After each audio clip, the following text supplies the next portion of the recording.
l'imagination elle va déformer complètement la prophétie. Donc si on veut rester fidèle et recevoir une influence de la matrice dans sa racine, dans le Sipurim Mashiach, il faut la Emouna. Il faut se reprendre tout le temps dans la Emouna, voir où on en est dans la Emouna. Est-ce que vraiment on a confiance en Dieu? Est-ce que vraiment on a confiance dans le tzaddik? Est-ce qu'on a vraiment confiance en nous? Est-ce qu'on vit dans une atmosphère de confiance? Mais ce n'est pas juste une attitude de temps en temps, on va faire, on va avoir un peu d'émouna. Non, c'est tout le temps, tout le temps, tout le temps. C'est-à-dire, c'est une attitude de vie, c'est un mode de vie qui est le seul mode de vie qui existe dans la 50e porte. Il n'y a pas d'autre mode de vie. Dans la 50e porte, on ne vit qu'avec la émouna. Alors cette émouna nous permet de nous connecter à la matrice qui va influencer notre vie. Et on va voir des choses qui vont se passer dans notre vie qui, en fait, ces choses-là, elles ont été initiées par la matrice. La matrice, elle a amené ça.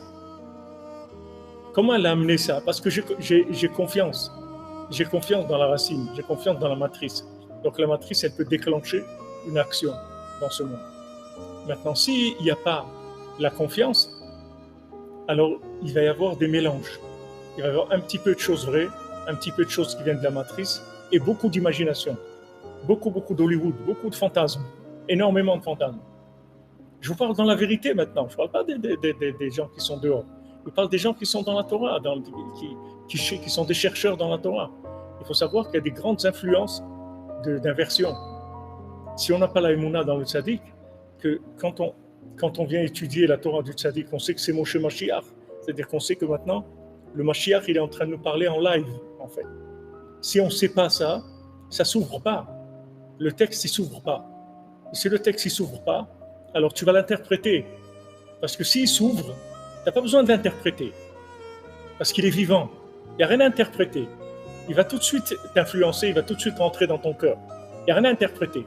Mais quand tu vas interpréter, ça veut dire que maintenant le texte ne s'est pas ouvert et tu vas l'analyser avec ton cerveau et tu vas essayer de trouver des conclusions par rapport au texte.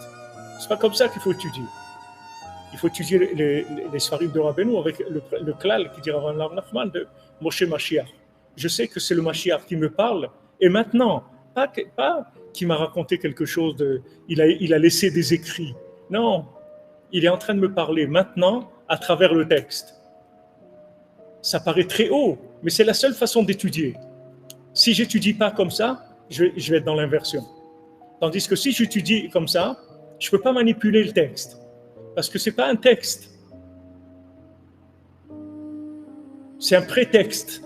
Ce n'est pas un texte. Il n'y a pas de texte. C'est comme une fenêtre. Qu'est-ce que tu vas commencer à regarder la fenêtre? La fenêtre, elle n'est pas là pour que tu la regardes. La fenêtre, elle est là pour te permettre de voir ce qui se passe de l'autre côté. Mais la fenêtre elle-même, il n'y a pas à s'attarder sur ça. Ce n'est pas important, la fenêtre. La fenêtre, elle t'ouvre.